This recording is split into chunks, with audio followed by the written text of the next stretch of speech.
আসসালামু আলাইকুম শিক্ষার্থীরা, আশা করি তোমরা ভালোই আছো। তোমাদেরকে মাহে রমজানের শুভেচ্ছা জানিয়ে আমি আজকে আমার লেকচারটি শুরু করব। আজকে আমরা যে অধ্যায় নিয়ে কথা বলবো তার নাম উৎপাদন, উৎপাদন ব্যয় ও আয়। এটি তোমাদের অর্থনীতি প্রথম পত্রের তৃতীয় অধ্যায়। এটি তোমাদের অর্থনীতি প্রথম পত্রের তৃতীয় অধ্যায়। অধ্যায় নাম আরেকবার দেখো, উৎপাদন, উৎপাদন ব্যয় ও উৎপাদন আয়। আচ্ছা, এই অধ্যায়টাকে আমরা তিন ভাগে ভাগ করতে পারি। প্রথমে উৎপাদন। উৎপাদনের ভেতরে তোমরা দেখতে পাবে হচ্ছে উৎপাদন জিনিসটি কি, উৎপাদন কত ধরনের হতে পারে, মোট উৎপাদন, গড় উৎপাদন এবং প্রান্তিক উৎপাদন কি, এদের মধ্যে সম্পর্ক কি। এরপর তোমরা দেখবে হচ্ছে বিভিন্ন ধরনের বিধি, পরিবর্তনীয় অনুপাত বিধি এবং হচ্ছে মাত্রাগত উৎপাদন বিধি। সেখান থেকে তোমরা দেখবে যে তিন ধরনের বিধি আছে দুটোর মধ্যেই। একটি হচ্ছে ক্রমবর্ধমান, ক্রমহ্রাসমান এবং সমানুপাতিক প্রান্তিক উৎপাদন বিধি। আরেক জায়গায় তোমরা দেখতে পাবে ক্রমবর্ধমান মাত্রাগত উৎপাদন বিধি, ক্রমহ্রাসমান মাত্রাগত উৎপাদন বিধি এবং হচ্ছে সমানুপাতিক মাত্রাগত উৎপাদন বিধি। এরপরে তোমরা দেখতে পাবে হচ্ছে উৎপাদন ব্যয়। আমরা দেখাবো উৎপাদন ব্যয় কিভাবে হয়, উৎপাদন ব্যয় কত ধরনের হতে পারে। তারপরে তোমার হচ্ছে স্বল্প মেয়াদী উৎপাদন ব্যয়, দীর্ঘমেয়াদী উৎপাদন ব্যয় বা স্বল্পকাল দীর্ঘকাল বলতে কি বোঝায়। এরপরে আমরা দেখতে পাবো হচ্ছে গড় ব্যয় এবং প্রান্তিক ব্যয়ের মধ্যে আদৌ কোনো সম্পর্ক আছে কিনা। সবশেষে তোমরা দেখতে পাবে হচ্ছে গড় ব্যয় রেখা কেন ইউ আকৃতির হয়। আরেকটি জিনিস তোমরা দেখবে, উৎপাদন ব্যয় মোটামুটি এখানেই শেষ। এরপরে তোমরা দেখবে হচ্ছে বিভিন্ন বাজারের আয় রেখা কেমন হয়। এই হচ্ছে এই অধ্যায়। আচ্ছা, আমি শুরু করছি, তোমরা আমার সঙ্গে থাকবে। আচ্ছা, প্রথমে একটা জিনিস, তো আমি মোটামুটি নিশ্চিত যে তোমরা সবাই বিষয়টি সম্পর্কে পরিচিত যে উৎপাদন ব্যয়, উৎপাদন আসলে কি। তোমাদের ধারণা হতে পারে যে কোনো কিছু সৃষ্টি করাকে উৎপাদন বলে, তাই তো? কিন্তু অর্থনীতিতে উৎপাদন শব্দটিকে আমরা একটু ভিন্নভাবে ব্যবহার করি। কোনো কিছু সৃষ্টি নয়, বরং কোনো কিছুতে নতুন উপযোগ সৃষ্টি এবং যার বিনিময় মূল্য আছে তাকে আমরা অর্থনীতিতে উৎপাদন বলবো। আমি বলছি, কোনো নতুন কিছু সৃষ্টি নয়, বরং কোনো কিছুতে নতুন উপযোগ সৃষ্টি এবং যে উপযোগের বিনিময় মূল্য আছে তাকে আমরা উৎপাদন বলবো। যেমন গাছ থেকে কাঠ হয়, কাঠ দিয়ে আমরা আসবাবপত্র বানাই। এই যে গাছের রূপগত পরিবর্তনের মাধ্যমে আমরা কাঠ পেলাম, কাঠকে আমরা মডিফাই করে আসবাবপত্র পেলাম। এক্ষেত্রে আমরা রূপগত উপযোগ সৃষ্টির মাধ্যমে আসবাবপত্র পেলাম। এটি এক ধরনের রূপগত উৎপাদন আমরা বলতে পারি। উৎপাদন বিভিন্ন ধরনের হতে পারে। রূপগত উৎপাদন হতে পারে, স্থানগত উৎপাদন হতে পারে, সত্যগত উৎপাদন হতে পারে, সময়গত উৎপাদন হতে পারে, বিভিন্ন ধরনের উৎপাদন হতে পারে। মাথায় রাখতে হবে, কোনো কিছু সৃষ্টি কিন্তু উৎপাদন নয়। কোনো বস্তু বা কোনো পণ্যদ্রব্যের ভেতরে তুমি যদি নতুন উপযোগ সৃষ্টি করতে পারো এবং যা বিনিময় মূল্য আছে তাকে আমরা অর্থনীতি উৎপাদন বলি। এই আচ্ছা, উৎপাদন কথা যখন আমরা বললাম, উৎপাদনের মধ্যে আমরা তিন ধরনের উৎপাদনের কথা নিয়ে আলোচনা করব। একটি হচ্ছে মোট উৎপাদন, একটি হচ্ছে গড় উৎপাদন, একটি হচ্ছে প্রান্তিক উৎপাদন। আমি আবারও বলছি, মোট উৎপাদন, গড় উৎপাদন এবং প্রান্তিক উৎপাদন। আচ্ছা, এর আগে তোমাদেরকে জানতে হবে যে উৎপাদনের মূল উপকরণগুলো কি কি। উৎপাদনের মূল উপকরণ মোটামুটি চারটি। এগুলো হচ্ছে তোমরা সবাই মোটামুটি জানো: ভূমি, শ্রম, মূলধন, সংগঠন। আমি আবারও বলছি, উৎপাদনের মূল উপকরণ চারটি: ভূমি, শ্রম, মূলধন, সংগঠন। আমরা এই উৎপাদন উপকরণগুলো দিয়েই আমরা উৎপাদন বা উৎপাদিত দ্রব্য সামগ্রী তৈরি করব। আচ্ছা, তো এখন আমরা আসবো হচ্ছে মোট উৎপাদন বিষয়টি আসলে কি। মোট উৎপাদন হচ্ছে উৎপাদনের উপকরণগুলো দিয়ে সর্বমোট আমরা যে পরিমাণ দ্রব্য সেবা সামগ্রী উৎপাদন করতে পারি তাকে আমরা বলবো মোট উৎপাদন। আমি আবার বলছি, উৎপাদনের সকল উপকরণ দিয়ে আমরা সর্বমোট যে পরিমাণ উৎপাদন করতে পারবো তাকে আমরা বলবো মোট উৎপাদন। আচ্ছা, এবার আমরা মোট উৎপাদনকে টিপি দিয়ে দেখাই। টিপি মানে টোটাল প্রোডাকশন। আচ্ছা, এরপর আমরা দেখব হচ্ছে গড় উৎপাদন। বিষয়টা খুবই সহজ। মোট উৎপাদনকে আমরা যদি উপকরণ দিয়ে ভাগ করি, যেমন 100 জন শ্রমিক 5,60,000 উৎপাদন করে, তাহলে গড় উৎপাদন কত হবে? 5,00,000 ভাগ 100।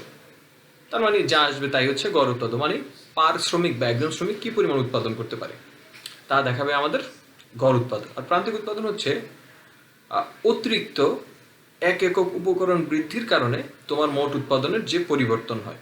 যেমন 10 জন শ্রমিক 100টি শার্ট উৎপাদন করলো, 11 জন শ্রমিক 105টি শার্ট উৎপাদন করলো, তাহলে তোমার প্রান্তিক উৎপাদন কত হবে? 5। কেন?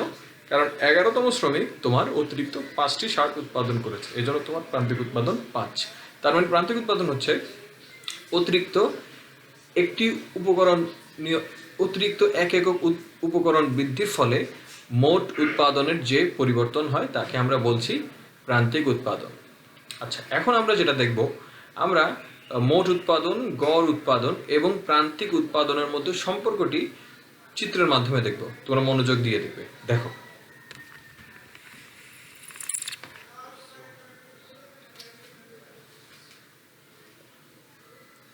এই হচ্ছে রেখা।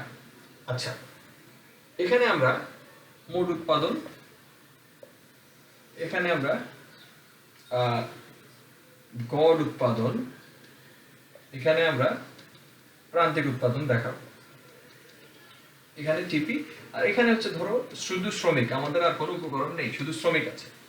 তো মোট উৎপাদন রেখাটি হয় এমন, ঠিক আছে? প্রান্তিক উৎপাদন রেখাটি হয় এমন, গড় উৎপাদন রেখাটি হয় এমন। দেখো, মোট উৎপাদন, গড় উৎপাদন, প্রান্তিক উৎপাদন, মোট উৎপাদন, গড় উৎপাদন, প্রান্তিক উৎপাদন। আমরা এখানে 3টি চিত্র আলাদাভাবে আঁকলাম। এখন আমরা 3টি চিত্র একসাথে আঁকবো একটি চিত্রের ভিতরে। মনোযোগ দিয়ে রাখো। দেখতে পাচ্ছ তোমরা? ঠিক আছে। এখন আমরা দেখব কিভাবে 3টির ভিতরে সম্পর্ক স্থাপন করা যায়। মনোযোগ দিয়ে রাখো। এই এখানেই টিপি, এপি, এমপি, নিচে হচ্ছে উৎপাদন উপকরণ, এই হচ্ছে মোট উৎপাদন, এই হচ্ছে প্রান্তিক উৎপাদন, এই হচ্ছে গড় উৎপাদন। AP, MP. আচ্ছা, এখন দেখো, তোমরা মনোযোগ দিয়ে দেখো, এই যে চিত্রটা আমরা আঁকলাম এটিকে আমরা 3টি স্তরে বা 3টি পর্যায়ে ভাগ করতে পারি। দেখো, এই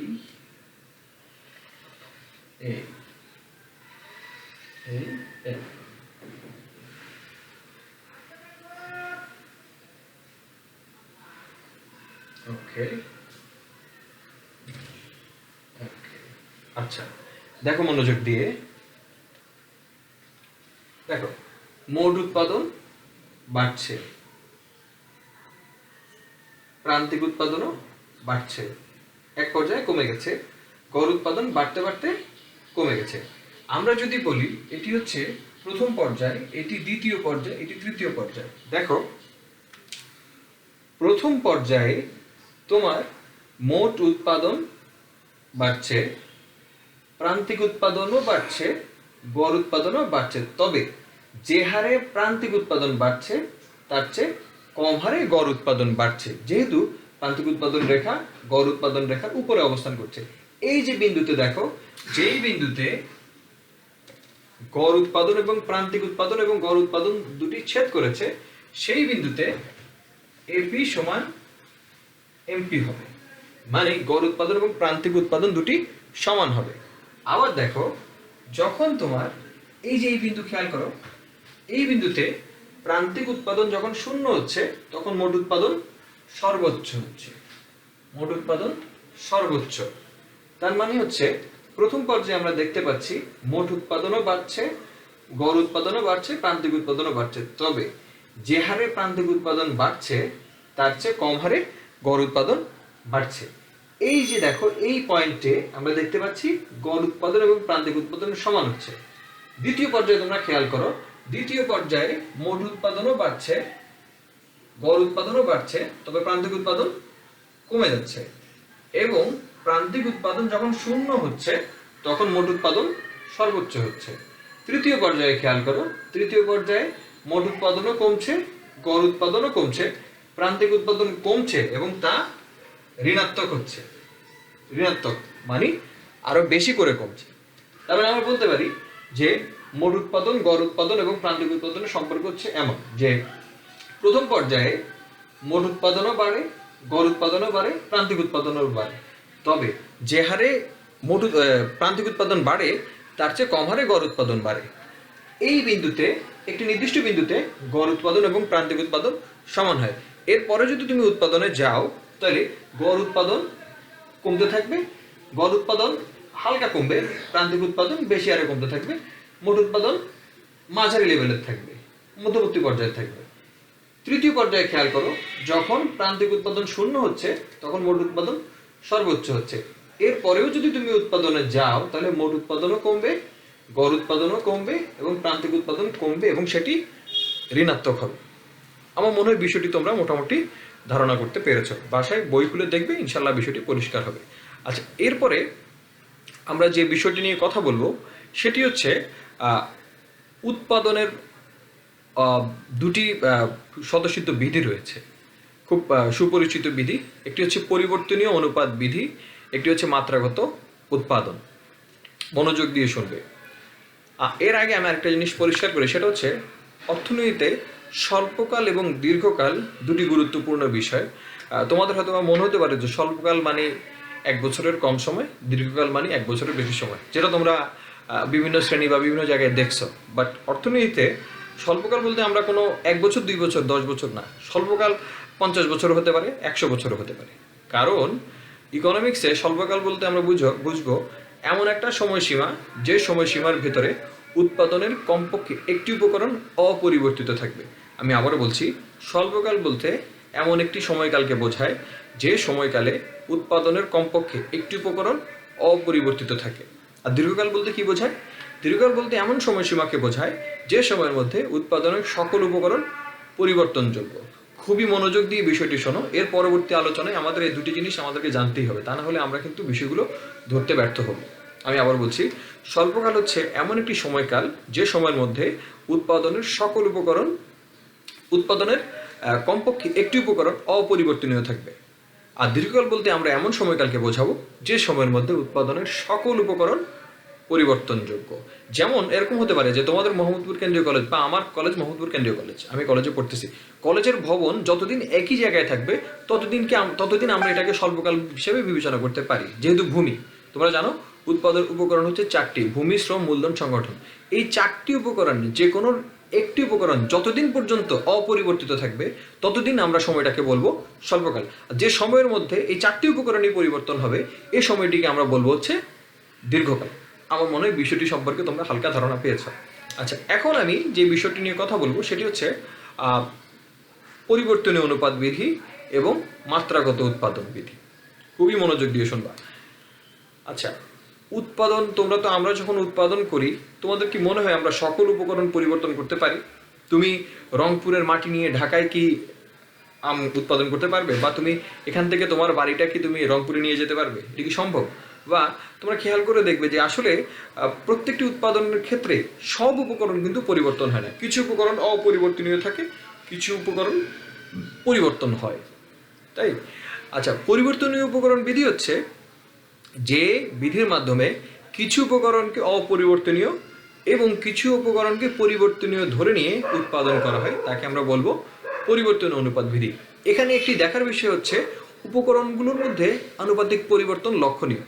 কারণ একটি উপকরণ অপরিবর্তনীয় রাখার জন্য তোমাকে অন্যান্য উপকরণকে পরিবর্তন করতে হবে এবং অন্যান্য উপকরণ পরিবর্তনের কারণে তোমার উৎপাদনেরও পরিবর্তন হবে। এই যে সম্পর্ক আমরা দেখাবো যে বিধির মাধ্যমে, এটাকে আমরা বলছি হচ্ছে পরিবর্তনীয় অনুপাত বিধি। এই পরিবর্তনীয় অনুপাত বিধির আরেক নাম হচ্ছে উৎপাদন বিধি। এই উৎপাদন বিধি আমরা মূলত 3 ভাবে দেখাতে পারি।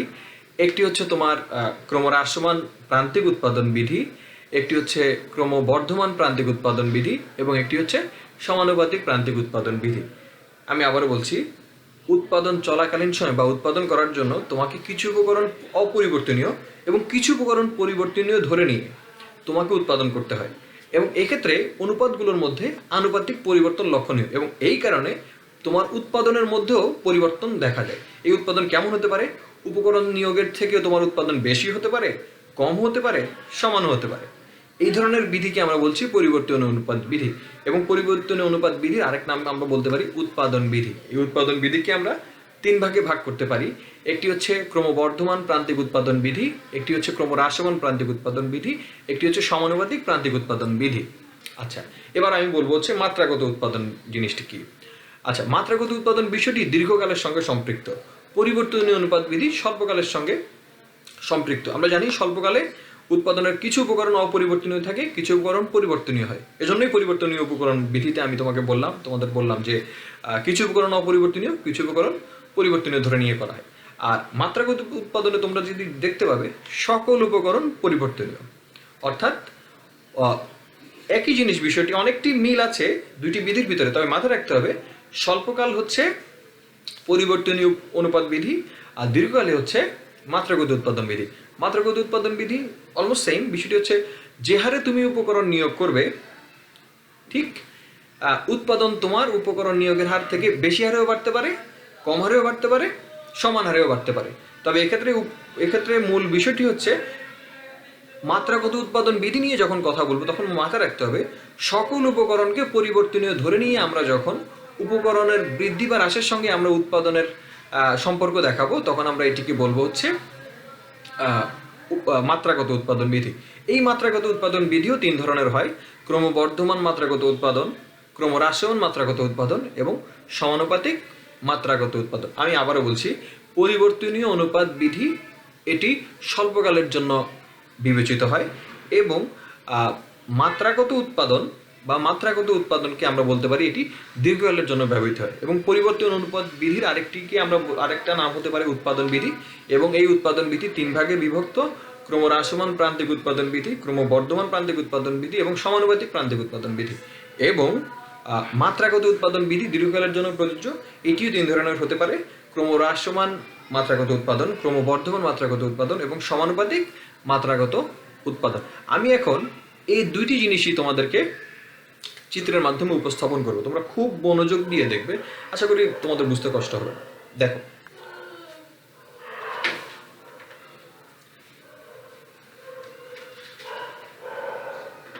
প্রথমে আমি দেখাবো হচ্ছে উৎপাদন বিধি তিন প্রকার: ক্রমবর্ধমান প্রান্তিক উৎপাদন বিধি, ক্রমহ্রাসমান প্রান্তিক উৎপাদন বিধি এবং সমানুপাতিক প্রান্তিক উৎপাদন বিধি। দেখো, ক্রমবর্ধমান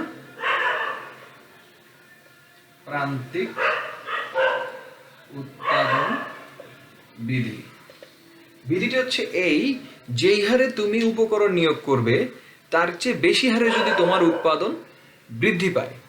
আমি আবারও বলছি, যে হারে তুমি উপকরণ নিয়োগ করবে তার চেয়ে বেশি হারে যদি তোমার উৎপাদন বৃদ্ধি পায় তাকে আমরা বলবো ক্রমবর্ধমান প্রান্তিক উৎপাদন বিধি। এক্ষেত্রে মাথায় রাখতে হবে এটি অবশ্যই তোমার হচ্ছে স্বল্পকালের জন্য বিবেচিত এবং এখানে একটি উপকরণ অবশ্যই অপরিবর্তনীয় এবং আরেকটি উপকরণ পরিবর্তনীয় হতে পারে। আমরা আমাদের আলোচনার সুবিধার্থে শ্রম এবং মূলধনকে নিয়েই কথা বলবো এবং আমরা ধরে নেব আমাদের এই আলোচনায় আমরা মূলধনকে অপরিবর্তনীয় এবং শ্রমকে আমরা পরিবর্তনীয় ধরে নিয়ে আমাদের সামনের আলোচনাগুলো আমরা করব।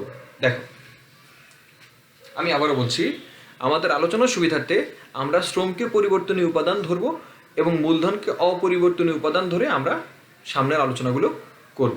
মনোযোগ দিয়ে দেখো। প্রথমে আমি ছোট্ট একটি টেবিল আঁকি। এখানে আমি লিখলাম হচ্ছে শ্রম, এখানে লিখলাম মূলধন, এখানে লিখলাম হচ্ছে মোট উৎপাদন, এখানে লিখলাম প্রান্তিক উৎপাদন। শ্রম হচ্ছে পরিবর্তনীয় উপাদান 1, 2, 3, 4। মূলধন অপরিবর্তনীয়, ধরলাম 1000 টাকা, সব ক্ষেত্রে 1000। এখন একজন শ্রমিক তোমার 100 কেজি ধান উৎপাদন করে, 2 জন মিলিয়ে 300 কেজি ধান উৎপাদন করে, 3 জন মিলিয়ে 600 কেজি ধান উৎপাদন করে এবং 4 জন মিলিয়ে 1000 কেজি ধান উৎপাদন করে। এক্ষেত্রে তোমরা মনোযোগ দিয়ে দেখো, একজন শ্রমিক 100 কেজি ধান উৎপাদন করতেছে, 2 জন মিলে 300 কেজি, 3 জন মিলে 600 কেজি, 4 জন মিলে 1000 কেজি। তার মানে কি প্রত্যেক ক্ষেত্রেই তোমার প্রান্তিক উৎপাদন বাড়তেছে। দেখো, যদি 2 জন শ্রমিক কাজ করে তাহলে 2 নাম্বার শ্রমিক কি পরিমাণ উৎপাদন করছে? 200 কেজি। 2 জন শ্রমিক যদি 300 কেজি উৎপাদন করে, 3 জন শ্রমিক 600 কেজি উৎপাদন করছে। তার মানে 3 নাম্বার যে শ্রমিক এসেছে সে অতিরিক্ত 300 কেজি উৎপাদন করেছে, 300। এবং চতুর্থ শ্রমিক এসে উৎপাদন হয়েছে 1000 কেজি। তাহলে 4 নম্বর শ্রমিক কি পরিমাণ উৎপাদন করেছে? অবশ্যই 400 কেজি। তার মানে হচ্ছে যে হারে তোমার শ্রম বেড়েছে তার চেয়ে অনেক হারে তোমার প্রান্তিক উৎপাদন বেড়েছে। তার মানে আমরা এটাকে বলতে পারি এটি ক্রমবর্ধমান প্রান্তিক উৎপাদনের একটি উৎকৃষ্ট সূচি। এখন আমরা যদি চিত্রে দেখাই, দেখো দেখো মোট উৎপাদন, তাই তো? তাহলে মোট উৎপাদন রেখাটি এখানে কেমন হবে? একজন শ্রমিক, দুইজন শ্রমিক, তিনজন শ্রমিক, চারজন শ্রমিক। এখানে হচ্ছে শ্রম, এখানে হচ্ছে মোট উৎপাদন। দেখো একজন শ্রমিক 100 কেজি, দুইজন শ্রমিক 300 কেজি, তিনজন শ্রমিক 600 কেজি, চারজন শ্রমিক 1000 কেজি। মানে এই রেখাটি হবে অনেকটা এমন। ঠিক আছে, আমরা বিষয়টি আর একটু ক্লিয়ার করে দেই। তার মানে হচ্ছে এক্ষেত্রে আমাদের রেখাটি হবে এমন। তার মানে ক্রমবর্ধমান প্রান্তিক উৎপাদনের ক্ষেত্রে মোট উৎপাদন রেখা হয় এমন। এক্ষেত্রে প্রান্তিক উৎপাদন রেখা কেমন হবে? প্রান্তিক উৎপাদন রেখাটি খেয়াল করো তোমরা, 1 2 3 4, এখানে 1 2 3 4। তাহলে প্রান্তিক উৎপাদন রেখা প্রথম শ্রমিক 100, দ্বিতীয় শ্রমিক 200, তৃতীয় শ্রমিক 300, চতুর্থ শ্রমিক 400। তার মানে হচ্ছে এই রেখাটি ঊর্ধ্বগামী হবে। তার মানে ক্রমবর্ধমান প্রান্তিক উৎপাদন বিধির জন্য মোট উৎপাদন রেখা হবে এমন এবং প্রান্তিক উৎপাদন রেখা হবে ঊর্ধ্বগামী। ঠিক আছে, দেখো একজন শ্রমিক 100 কেজি, দুইজন শ্রমিক 200 কেজি, তিনজন শ্রমিক 300 কেজি, চারজন শ্রমিক 400 কেজি। তার মানে হচ্ছে উপকরণ নিয়োগের হার থেকে প্রান্তিক উৎপাদনের পরিমাণ বারবারই ক্রমবর্ধমান হারে বাড়ছে। এই জন্য আমরা এই বিধিকে বলতে পারি ক্রমবর্ধমান প্রান্তিক উৎপাদন বিধি। এখন আমরা দেখাবো ক্রমহ্রাসমান প্রান্তিক উৎপাদন বিধি। দেখো এগুলো আমরা কিছুই পরিবর্তন করবো না, আমরা শুধু এইখানে পরিবর্তন করবো। এটা ক্রমহ্রাসমান হবে, ক্রমহ্রাসমান। দেখো 100, 180, 240, 240, 280।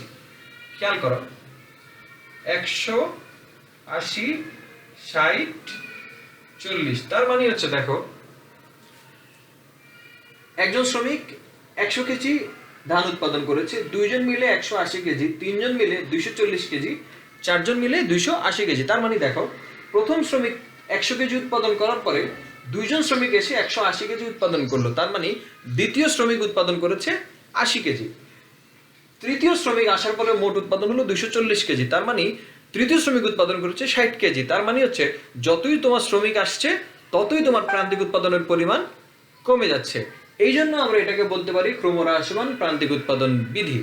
এখানে মোট উৎপাদন রেখাটি কেমন হবে দেখো,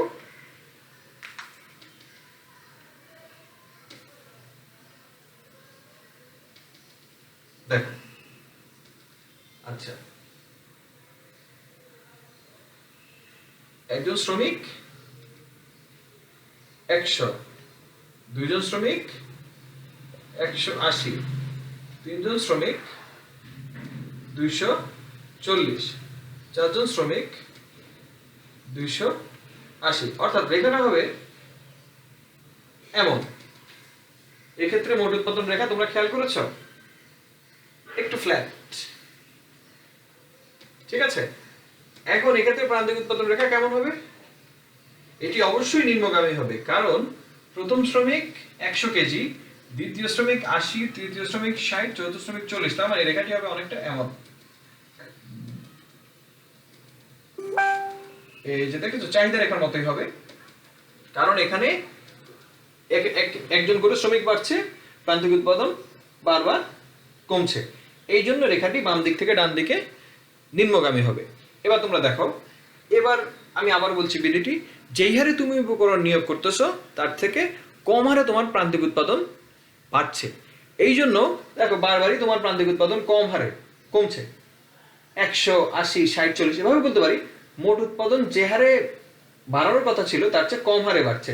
বারবারই তোমার হচ্ছে ক্রমহ্রাসমান হারে বাড়ছে। 100, 180, 240, 280। তার মানে প্রথমে বেড়েছে কত? 100, তারপরে 80, তারপর 60, তারপরে 40। তার মানে হচ্ছে যে হারে উপকরণ নিয়োগ করছো তার চেয়ে কম হারে তোমার মোট উৎপাদন বাড়ছে এবং প্রান্তিক উৎপাদন কমে যাচ্ছে। এই জন্য এই বিধিটিকে আমরা বলতে পারি ক্রমহ্রাসমান প্রান্তিক উৎপাদন বিধি। এবার আমরা দেখব হচ্ছে সমানুপাতিক প্রান্তিক উৎপাদন বিধি। দেখো, সমানুপাতিক প্রান্তিক উৎপাদন বিধি এটিও অনেকটা একই রকম। এখানে মজার বিষয় হচ্ছে একই হারে মোট উৎপাদন পরিবর্তন ঘটবে। 100, 2 জন শ্রমিক 200, 3 জন শ্রমিক 300, 4 জন শ্রমিক 400। তার মানে হচ্ছে বারবারই প্রান্তিক উৎপাদন একই থাকছে, 100 100 100 100। তার মানে হচ্ছে প্রান্তিক উৎপাদনে কোনো পরিবর্তন হচ্ছে না, মোট উৎপাদন একই হারে বাড়ছে। এটাকে আমরা বলতে পারি সমানুপাতিক প্রান্তিক উৎপাদন বিধি। এখানে চিত্রটি হবে কেমন দেখো, এই হচ্ছে মোট উৎপাদন রেখা হবে, কারণ বারবারই একই হারে মোট উৎপাদন বাড়ছে। 1 2 3 4 100 200 300 400 মোট উৎপাদন। এবার প্রান্তিক উৎপাদন কেমন হবে দেখো, সোজা হবে। কেন? কারণ এখানে প্রত্যেক শ্রমিক একই পরিমাণ প্রান্তিক উৎপাদন দিচ্ছে, প্রত্যেক শ্রমিকের প্রান্তিক উৎপাদন একই। এই জন্য এখানে প্রান্তিক উৎপাদন রেখাটি ভূমি অক্ষের সমান্তরাল হবে। ঠিক আছে, তোমরা দেখতে পেয়েছো এটি ভূমি অক্ষের সমান্তরাল না? কেন হয়েছে এমন? যেহেতু প্রত্যেক শ্রমিকের প্রান্তিক উৎপাদন একই।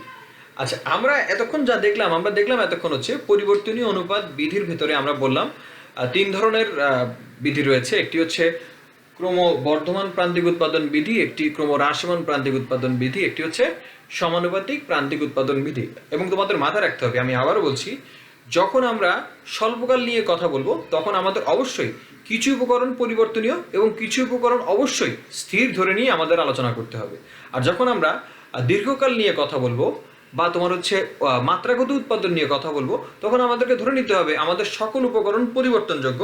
তার মানে আমরা দীর্ঘকাল নিয়ে তখন কথা বলবো। আমি আবারও বলছি, এটি এই অধ্যায়ের সবচেয়ে মূল ট্রিকি জায়গা, যে তোমাকে বুঝতে হবে যে তুমি কি স্বল্পকাল নিয়ে ভাবছো না দীর্ঘকাল নিয়ে ভাবছো। যদি স্বল্পকাল নিয়ে ভাবো তাহলে আমাদের মাথায় রাখতে হবে পরিবর্তনীয় অনুপাত বিধি, আর যদি তুমি দীর্ঘকাল নিয়ে ভাবো তাহলে তোমাদেরকে ভাবতে হবে মাত্রাগত উৎপাদন বিধি। এখন আমরা মাত্রাগত উৎপাদন বিধি সমূহ দেখবো, মনোযোগ দিয়ে দেখো।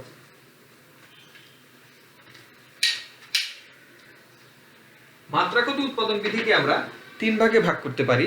একটি হচ্ছে ক্রমবর্ধমান মাত্রাগত উৎপাদন, একটি হচ্ছে ক্রমহ্রাসমান মাত্রাগত উৎপাদন, একটি হচ্ছে সমানুপাতিক মাত্রাগত উৎপাদন। দেখো, মাত্রাগত উৎপাদন 3 প্রকার: ক্রমবর্ধমান মাত্রাগত উৎপাদন।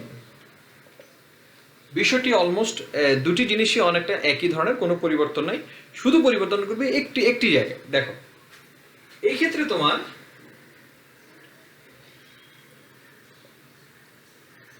শ্রম মূলধন, মোট উৎপাদন, প্রান্তিক উৎপাদন। দেখো, এখানে আমাদের প্রান্তিক উৎপাদন দরকারই নেই, কারণ এটা মাত্রাগত উৎপাদন দেখাইতেছে। শ্রম হচ্ছে 1 2 3 4, মূলধন হচ্ছে 1000 2000 3000 4000।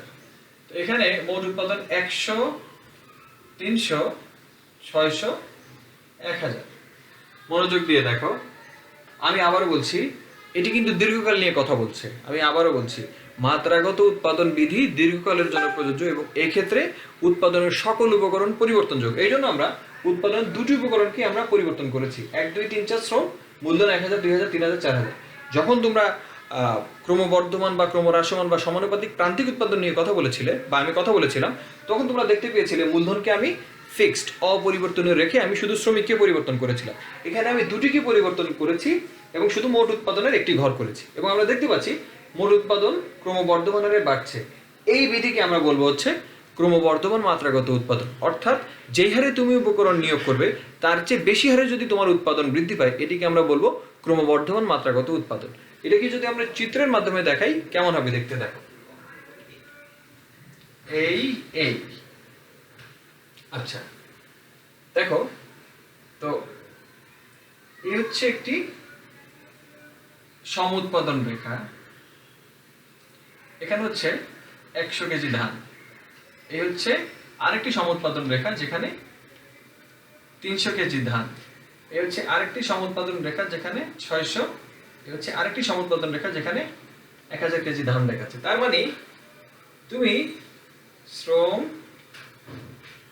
মূলধন এবং শ্রম, মনোযোগ দিয়ে দেখো, তুমি যেভাবে উপকরণ নিয়োগ করছো তার চেয়ে কিন্তু অনেক বেশি হারে বাড়ছে, 100, 300, 600, 1000। তার মানে তোমার উৎপাদন বাড়ছে ক্রমবর্ধমানে। এই জন্য এই বিধিকে আমরা বলবো হচ্ছে ক্রমবর্ধমান মাত্রাগত উৎপাদন বিধি। আবার একই জিনিস যদি আমরা এভাবে বলি, ক্রমহ্রাসমান যদি বলি, তখন কি হবে বিষয়টি? দেখো, এই যে এইখানে শুধু পরিবর্তন ঘটবে, 100, 180, 240, 280। তার মানে এখানে কি হবে? 100 একটু কমে যাবে, 100, 180, 240 এবং হচ্ছে 280। দেখো আস্তে আস্তে কমছে না, বাড়ছে, কিন্তু সেটা ক্রমহ্রাসমান হারে বাড়ছে। তার মানে যেই হারে তুমি উপকরণ নিয়োগ করেছো তার চেয়ে কম হারে তোমার উৎপাদন বাড়ছে। এই জন্য এই বিধিকে বলে ক্রমহ্রাসমান মাত্রাগত উৎপাদন বিধি। এখন যদি আমি বলি সমানুপাতিক মাত্রাগত উৎপাদন বিধি কি হবে? খুবই সহজ, তোমরা অলরেডি বিষয়টি ধারণা করতে পারছো। দেখো, সমানুপাতিক মাত্রাগত উৎপাদন বিধি একই হারে বাড়বে, 100, 200, 300, 400। আচ্ছা, এখানে যেটি দেখার মতো বিষয় সেটি হচ্ছে, দেখো বারবারই কিন্তু একই হারে বাড়ছে। তার মানে হচ্ছে 100, 200, 300, 400 এগুলো সব হচ্ছে সমুৎপাদন রেখা। সমুৎপাদন রেখা, এখানে থাকে মূলধন, এখানে থাকে শ্রম। তোমাদের পাঠ্যবই সমূহে এখানে একটি করে দাগ দিয়ে এটিকে সম্প্রসারণ পথ হিসাবে দেখানো হয়েছে। এটি তোমরা ব্যবহার করতেও পারো, নাও করতে পারো, কোনো সমস্যা নাই। এই তার মানে আমরা দেখলাম হচ্ছে, এতক্ষণ ধরে দেখলাম পরিবর্তনীয় অনুপাত বিধি এবং হচ্ছে মাত্রাগত উৎপাদন বিধি সমূহ আসলে কি এবং এগুলা কিভাবে আঁকতে হয় এবং এগুলার সূচি কেমন হয়। মোটামুটি তোমরা ধারণা করতে পারছো, আর তোমরা একটু বই দেখবা, ইনশাল্লাহ তোমরা বিষয়টি উপলব্ধি করতে পারবে। আচ্ছা, এখন আমি যেটি নিয়ে কথা বলবো, উৎপাদন ব্যয়, আমি চলে যাব।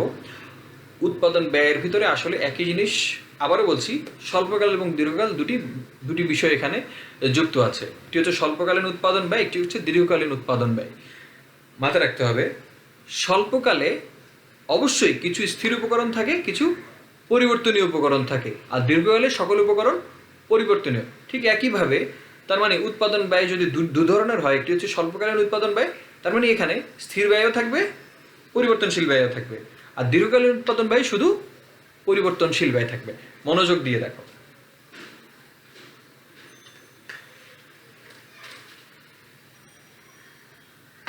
দেখো আমরা এখন উৎপাদন ব্যয় অর্থাৎ স্বল্পকালীন উৎপাদন ব্যয় এবং দীর্ঘকালীন উৎপাদন ব্যয় দুটি উৎপাদন ব্যয় দেখাই। দেখো, এটা হচ্ছে স্বল্পকালীন, এটি হচ্ছে দীর্ঘকালীন। দেখো, স্বল্পকালীন, দীর্ঘকালীন। স্বল্পকালে যেটা হয়, দেখো স্থির খরচ থাকবে, মাথায় রাখবা, স্বল্পকালে অবশ্যই স্থির কিছু উপকরণ থাকবে, এই জন্য স্থির খরচ থাকবে। স্থির খরচ এতটুকু, পরিবর্তনশীল খরচ তো শুরু থেকেই হয়, ধরো এতটুকু, এটি হচ্ছে স্থির, ফিক্সড, এটি হচ্ছে পরিবর্তনশীল। তাহলে মোট ব্যয় হবে হচ্ছে তোমার এখান থেকে এফসি সমান সমান টিসি সমান সমান এফসি প্লাস ভিসি। মোট ব্যয় সমান স্থির ব্যয় প্লাস পরিবর্তনশীল ব্যয়। আর দীর্ঘকালে কোনো স্থির ব্যয় থাকে না, তার মানে সব ব্যয়ই পরিবর্তনশীল ব্যয়। তার মানে এখানে রেখাটি হবে ঠিক এখানে, টিসি সমান হচ্ছে ভিসি। তার মানে আমরা যদি এই চিত্রটি একটু সহজভাবে আঁকি এক রেখার মাধ্যমে, এটি হচ্ছে স্বল্পকালীন মোট ব্যয় রেখা, এটি হচ্ছে দীর্ঘকালীন মোট ব্যয় রেখা। কেন স্বল্পকালীন মোট ব্যয় রেখাটি এখান থেকে শুরু হয়েছে অবশ্য তোমরা এখন বলতে পারবে, কারণ স্বল্পকালে কিছু খরচ স্থির থাকে, উৎপাদন হলেও তোমাকে কিছু খরচ করতে হবে, উৎপাদন না হলেও তোমাকে সে খরচ করতে হবে। যেমন মনে করো আমি যদি তোমাকে বলি এটি স্বল্পকাল, এটি দীর্ঘকাল। আমি যদি তোমাকে বলি, মনে করো এখন করোনা পরিস্থিতি চলতেছে, তো যারা রেস্টুরেন্ট ব্যবসা করতেছে তো তাদের কি ভাড়া দিতে হবে না? চিন্তা করে দেখো, তাদের কোনো উৎপাদন হচ্ছে?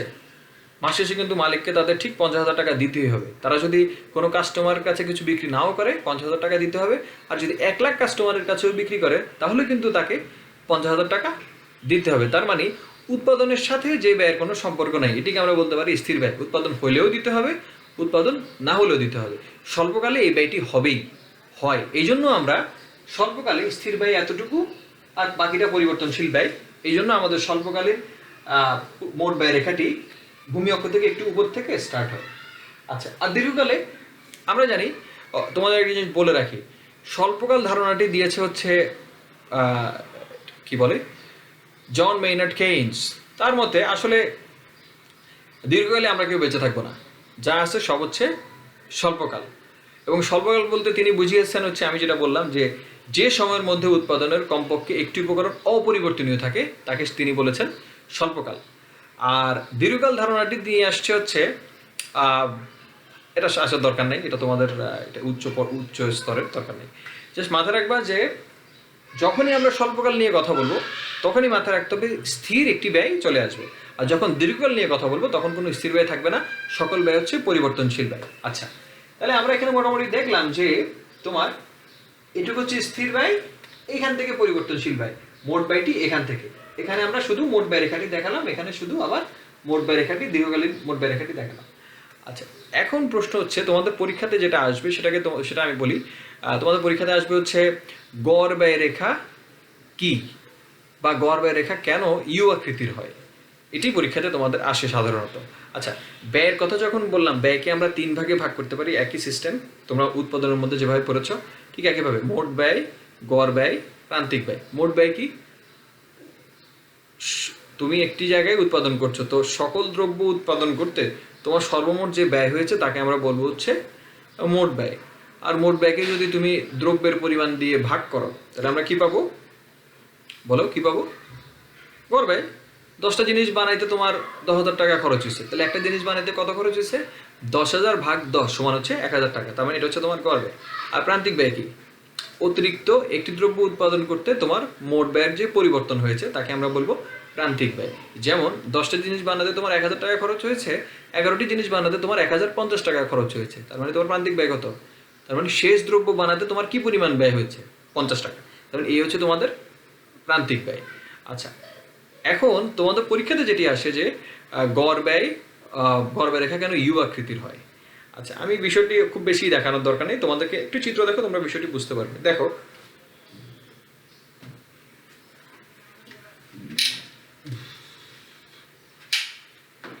আচ্ছা মনোযোগ দিয়ে দেখো, মাথা ঠান্ডা রাখো, মনোযোগ দিয়ে বিষয়টি বুঝতে হবে। আচ্ছা, মোট ব্যয়কে যদি আমরা তোমার দ্রব্যের পরিমাণ দিয়ে ভাগ করি তাহলে আমরা পাচ্ছি হচ্ছে গড় ব্যয়। গড় ব্যয়ের মধ্যে আবার একটি ব্যাপার আছে, একটি হচ্ছে স্থির, একটি হচ্ছে পরিবর্তনশীল। আচ্ছা, গড় ব্যয় এটা হচ্ছে গড় ব্যয়ের ভিতরে আবার 2 ধরনের ব্যয় আছে, একটা গড় পরিবর্তনশীল ব্যয়, একটি হচ্ছে গড় স্থির ব্যয়।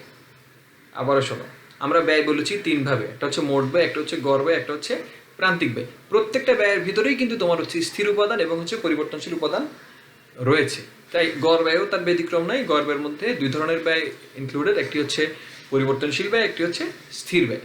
মনে রাখবা, তুমি যতই উৎপাদন করবা ততই তোমার গড় স্থির ব্যয়টি কমে যাবে। কিভাবে, মনে করো আমি এই বাসায় তোমার হচ্ছে আমি একটা গার্মেন্টস ব্যবসা করি, তো আমার এখন দেশের অবস্থা খারাপ, ধরো করোনা পরিস্থিতি চলছে, তো আমার বাসা ভাড়া কিন্তু আমাকে 50,000 টাকা ঠিকই দিতে হচ্ছে। চিন্তা করে দেখো, আমার উৎপাদন এখন নাই, শূন্য উৎপাদন, কিন্তু আমি কিন্তু ভাড়া দিচ্ছি 50,000 টাকা। কিন্তু আমার 1 লাখ টাকা, যদি আমার 1 লাখ শার্ট উৎপাদন করি তাহলে কিন্তু বাসা ভাড়া আমি 50,000 টাকাই দিব। আবার যদি 5 কোটি শার্ট উৎপাদন করি তখনও বাসা ভাড়া 50,000 টাকাই দিব। তারপরে আমরা কি বুঝলাম, যতই তোমার উৎপাদনের পরিমাণ বাড়বে ততই তোমার গড় স্থির ব্যয় কমে যাবে। আর উৎপাদন পরিমাণ বাড়ার সঙ্গে সঙ্গে তোমার গড় পরিবর্তনশীল বাড়বে, কারণ তুমি 500টি শার্ট উৎপাদন করলে তোমার 500টা শার্ট বানাইতে যেই কাপড় লাগবে সেই পরিমাণ খরচ হবে, 1000টা শার্ট বানাইতে তোমার 1000টা শার্টের পরিমাণ খরচ হবে। তার মানে হচ্ছে যতই তোমার উৎপাদনের পরিমাণ বাড়বে ততই তোমার গড় পরিবর্তনশীল বাড়বে, আর যতই তোমার উৎপাদন বাড়বে ততই তোমার গড় স্থির ব্যয় কমে যাবে। তার মানে আমরা বলতে পারি স্বল্পকালীন গড় স্থির ব্যয় এবং গড় পরিবর্তনশীল ব্যয়ের যুগপৎ একই সাথে চলার কারণে বা একই প্রভাবের কারণে স্বল্পকালে আমরা একটি ইউ আকৃতির গড় ব্যয় রেখা দেখতে পাই। দেখো, দুটি কারণে গড় ব্যয় রেখা ইউ আকৃতির হয় দুই কারণে। এক হচ্ছে এএফসি ও এভিসি এর প্রভাব। বিষয়টা কি দেখো, আমরা জানি স্থির ব্যয়টা এরকম হয়, যাই উৎপাদন করো একই রকম হয়, এটা হচ্ছে ফিক্সড কস্ট। কিন্তু যখন এএফসি বলবো, এএফসি মানে গড় স্থির ব্যয়, তার মানে হচ্ছে যতই তোমার উৎপাদন বাড়বে ততই তোমার গড় স্থির ব্যয়ের পরিমাণ কমে যাবে। দেখো কিভাবে কমলো, দেখো 500টা শার্ট উৎপাদন করলে তোমার ধরো যে 50,000 টাকা ভাড়া দিতে হয়। 1000টা উৎপাদন করছো 50,000 টাকা দিতে হচ্ছে। 5 লাখ উৎপাদন করছো 50,000 টাকা দিতে হচ্ছে। তার মানে কি তোমার গড় স্থির ব্যয়টা কমে গেল না? এই হচ্ছে তোমার, এই জন্য রেখাটি এভাবে যাবে। আবার গড় পরিবর্তনশীলটি খেয়াল করো, 5টা উৎপাদন করবা এমন হবে, 10টা করবা এমন হবে। মানে যতই তোমার উৎপাদনের পরিমাণ বাড়বে ততই তোমার গড় পরিবর্তনশীল বাড়বে। তার মানে এই হচ্ছে গড় পরিবর্তনশীল ব্যয়। দুইটা রেখাকে তোমরা যোগ করো, দেখো এএফসি এবং এবিসি কে তোমরা যোগ করো, তাহলে কি দেখতে পাবে? দেখো ইউ আকৃতির একটি গড় ব্যয় রেখা দেখতে পাবে না? ইউ আকৃতির না? তোমরা কি বুঝতে পারছো বিষয়টা? আমার মনে হয় তোমরা মোটামুটি ক্লিয়ার। আচ্ছা, আরেকটা কারণ আছে কেন ইউ আকৃতির হয়, সেটি হচ্ছে উৎপাদন বিধি। মাথায় রাখতে হবে, উৎপাদনের প্রাথমিক পর্যায়ে তোমার উপকরণগুলো সৎ ব্যবহার হয়, যার কারণে তোমার হচ্ছে মোট উৎপাদন বাড়ে এবং ব্যয় ক্রমহ্রাসমান হয়। একটি নির্দিষ্ট পর্যায়ে যখন পৌঁছায় তখন তোমার হচ্ছে গড় ব্যয়টা সর্বনিম্ন হয়। এরপরেও যদি তুমি উৎপাদনে যাও তাহলে তোমার গড় ব্যয় বাড়তে থাকে।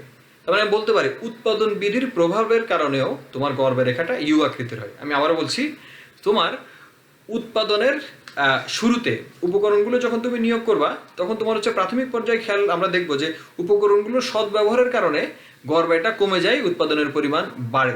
কিন্তু একটা নির্দিষ্ট পর্যায়ে যাওয়ার পরে তোমার কি বলে এটাকে, গড় ব্যয়টা সর্বনিম্ন হয়। এরপরেও যদি তুমি উৎপাদনে যাও তাহলে কিন্তু তোমার তোমার গড় ব্যয়টা বেড়ে যায়। এই জন্য উৎপাদন বিধির কারণেও তোমার একটা ইউ আকৃতির গড় ব্যয় রেখা তোমরা দেখতে পাবো। এই আচ্ছা, এবার আমি একটা জিনিস দেখাই, সেটা হচ্ছে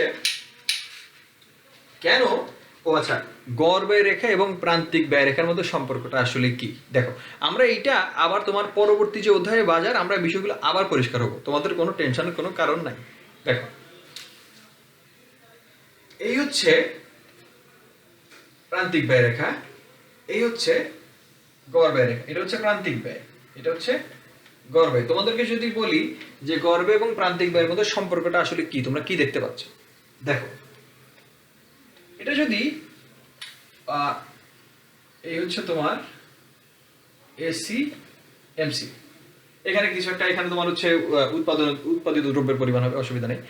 এখন দেখো এইখানে যখন এসি এবং এমসি এখানে ছেদ করতেছে তখন অবশ্যই এসি এমসি সমান হবে। এইখানে তোমরা কি বুঝতে পারতেছো? দেখো তো এখানে বলো দেখি, এইখানে খেয়াল করো, এইখানে তোমার হচ্ছে প্রান্তিক ব্যয়টা কম মনে হচ্ছে না? এই পয়েন্টের আগে প্রান্তিক ব্যয় এভারেজ ব্যয় থেকে বা গড় ব্যয় থেকে কম, এই পয়েন্ট ক্রস করলে তোমার প্রান্তিক ব্যয় বেশি, গড় ব্যয় কম। তাহলে তোমাদের কিছু যদি বলে যে গড় ব্যয় এবং প্রান্তিক ব্যয়ের মধ্যে সম্পর্কটা কি, বলতে হবে এরকম প্রাথমিক পর্যায়ে আমরা দেখতে পাই প্রান্তিক ব্যয় গড় ব্যয় থেকে কম থাকে, কিন্তু যখন দুটি ছেদ করে, যখন প্রান্তিক এবং গড় ব্যয় সমান হয়, এরপরেও যদি তুমি উৎপাদনে যাও তাহলে তোমার প্রান্তিক ব্যয় বাড়বে, গড় ব্যয় প্রান্তিক ব্যয় গড় ব্যয় থেকে বেশি হারে বাড়বে। এই আচ্ছা, এখন আমি আর বেশি তোমাদের সময় নষ্ট করব না, তোমরা অনেক ধৈর্য নিয়ে এতক্ষণ ধরে আমার সঙ্গে ছিলে, তোমাদেরকে ধন্যবাদ। লাস্ট টাইম একটা জিনিস দেখাই, সেটা হচ্ছে অধ্যায়ের নাম যেহেতু উৎপাদন ব্যয় এবং আয়, আমরা এখন আয়টা হালকাভাবে দেখব, পরবর্তী বাজার অধ্যায়ে আমরা বিষয়টি আরো ডিটেলস দেখবো। তোমরা একটু দেখো, আমরা যখন আয় নিয়ে কথা বলি একই ধরনের কথা, যে বিভিন্ন পরিমাণ উৎপাদিত দ্রব্য বিক্রির মাধ্যমে তোমরা সর্বমোট যে আয় করবে তাকে আমরা বলবো হচ্ছে মোট আয়। মোট আয়কে যদি দ্রব্যের পরিমাণ দিয়ে ভাগ করো তাহলে আমরা পাবো হচ্ছে গড় আয়। আর অতিরিক্ত একটি দ্রব্য বিক্রির মাধ্যমে তোমার মোট আয়ের যে পরিবর্তন হবে তাকে আমরা বলবো হচ্ছে প্রান্তিক আয়। আমি আবার বলছি, কোনো সবগুলো দ্রব্য বিক্রি করে তোমার সর্বমোট যে আয় হবে তাকে আমরা বলছি মোট আয়। আবার মোট আয়কে তুমি যদি দ্রব্যের পরিমাণ দিয়ে ভাগ করো তাহলে তুমি পাবে হচ্ছে গড় আয়। আর অতিরিক্ত একটি দ্রব্য বিক্রির মাধ্যমে তোমার মোট আয়ের যে পরিবর্তন হবে তাকে আমরা বলছি প্রান্তিক আয়। এখন আমরা বিষয়গুলো আমরা খুব বেশি ডিটেলস দেখার দরকার নেই, আমি জাস্ট বাজারের মাধ্যমে বিষয়টি তোমাদের একটু পরিষ্কার করি। আমরা বাজারকে মূলত দুই ভাগে ভাগ করি, একটি হচ্ছে পূর্ণ প্রতিযোগিতামূলক বাজার, একটি হচ্ছে অপূর্ণ প্রতিযোগিতামূলক বাজার। পূর্ণ প্রতিযোগিতামূলক বাজার হচ্ছে এমন একটি বাজার যেখানে অসংখ্য ক্রেতা বিক্রেতা থাকবে এবং সবাই দাম সম্পর্কে সমজ্ঞান রাখবে। কেউ মানে আলহামদুলিল্লাহ। আচ্ছা, আমি আবার বলছি, বাজারকে দুভাগে ভাগ করা যায়, পূর্ণ প্রতিযোগিতামূলক বাজার এবং অপূর্ণ প্রতিযোগিতামূলক বাজার। এবং পূর্ণ প্রতিযোগিতামূলক বাজারের প্রধান বৈশিষ্ট্য হচ্ছে এই বাজারে দাম সম্পর্কে ক্রেতা এবং বিক্রেতা একই তথ্য রাখবে এবং আলহামদুলিল্লাহ এবং যে কেউ যখন তখন এই বাজারে আসতেও পারবে, যেতেও পারবে এবং এই বাজারে অসংখ্য ক্রেতা বিক্রেতা থাকবে এবং দামটা নির্দিষ্ট থাকবে, অর্থাৎ ক্রেতা এবং বিক্রেতা দুজনই একই দাম যাবে। এই ধরনের বাজার বস্তুত পৃথিবীতে নাই। তবে আলোচনার সুবিধার্থে আমরা যখন আয় রেখা নিয়ে আর কথা বলবো তো আমাদেরকে এই রেখাটি এই বাজার নিয়েই আলোচনা শুরু করতে হবে। দেখো, আমরা আছি পূর্ণ প্রতিযোগিতামূলক বাজারে। পরবর্তী অধ্যায়ে আমরা এটি আরো ব্যাপকভাবে দেখব।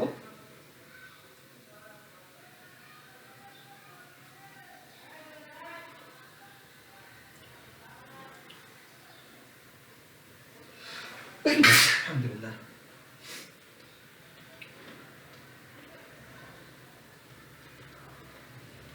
দেখো, এটি হচ্ছে পূর্ণ প্রতিযোগিতামূলক বাজারের মোট আয়। এটি সোজা হবে, ভূমি বাম দিক থেকে ডান দিকে ঊর্ধ্বগামী হবে এবং এটি সরল রেখা হবে। কেন? কারণ যেহেতু আলহামদুলিল্লাহ যেহেতু এই বাজারে ক্রেতা এবং বিক্রেতা সবাই দাম সম্পর্কে একই তথ্য রাখে। আচ্ছা, আমি একটি সূচি আঁকি, তাহলে তোমরা বিষয়টি পরিষ্কার করো। দেখো, 1 2 3 4 5 5টি দ্রব্য, প্রত্যেকটির দাম 5 টাকা। মোটাই কত হবে? দেখো, 5 একে 5, 5 দুগুণা 10, 3 পাঁচা 15, 4 পাঁচা 20, 5 পাঁচা 25। তাহলে প্রান্তিক আয় কত হবে? গড় আয় কত হবে? 5 ভাগ 1 5, 10 ভাগ 2 5, 15 ভাগ 3 5, 20 ভাগ 4 5, 25 ভাগ 5 5। তাহলে প্রান্তিক আয় কত হবে? দেখো, একটি বিক্রি করে 5 টাকা পেয়েছো, দুটি বিক্রি করে 10 টাকা পেয়েছো, তাহলে 2 নম্বরটাতে বিক্রি করতে কত টাকা পেয়েছো? 5 টাকায় পেয়েছো। মানে এইখানে যেহেতু দামটি ফিক্সড, এই জন্য গড় আয় এবং প্রান্তিক আয় সমান হবে। এই জন্য পূর্ণ প্রতিযোগিতামূলক বাজারের গড় আয় রেখা, প্রান্তিক আয় রেখা এবং গড় আয় রেখা ভূমি অক্ষের সমান্তরাল হয় এবং মোট আয় রেখাটি ভূমি থেকে বাম দিক থেকে ডান দিকে পরিপূর্ণ ঊর্ধ্বগামী হয়। এই চিত্রটিকে আমরা যদি এভাবে আঁকি, 1 2 3, দেখো 1 2 3 4 5, তাহলে এটা হচ্ছে 5 টাকা। প্রথম দ্রব্য বিক্রি করে তুমি 5 টাকা পেয়েছো। ও না, এটি হচ্ছে তোমার 5 10 15 20 25। 1 2 3 4 5। তার মানে হচ্ছে তুমি বারবারই তোমার প্রান্তিক এবং গড় আয় একই হচ্ছে এবং মোট আয় তোমার একই হারে বাড়ছে। এই জন্য রেখাটি সরল রেখা, বাম দিকে ডান দিকে ঊর্ধ্বগামী হবে। আমরা শেষ জিনিসটি দেখাবো এখন, অপূর্ণ প্রতিযোগিতামূলক বাজারের মোট আয়, গড় আয় এবং প্রান্তিক আয় রেখা কেমন হয়। দেখো, একবার দেখে নাও, বইতে আরো বিষয়টি পরিষ্কারভাবে দেওয়া হচ্ছে, তোমরা একবার দেখবা, ইনশাআল্লাহ তোমরা বিষয়টি পরিষ্কার হবে। আচ্ছা দেখো, আচ্ছা এখন আমি যে বিষয়টি নিয়ে কথা বলবো সেটি হচ্ছে অপূর্ণ প্রতিযোগিতামূলক বাজারের বৈশিষ্ট্য কি। এটার প্রধান বৈশিষ্ট্য হচ্ছে ক্রেতা এবং বিক্রেতা কখনোই দাম সম্পর্কে একই তথ্য রাখবে না। এই বাজারটি অনেক ধরনের হয়। এই বাজারে ক্রেতা এবং বিক্রেতা সংখ্যার উপর ভিত্তি করে অনেক ধরনের বাজার বিদ্যমান রয়েছে। মাথায় রাখতে হবে, দাম সম্পর্কে ক্রেতা এবং বিক্রেতা কখনোই একই ধরনের তথ্য রাখবে না এবং এই বাজারে অসমজাতীয় পণ্য কেনাবেচা হয়।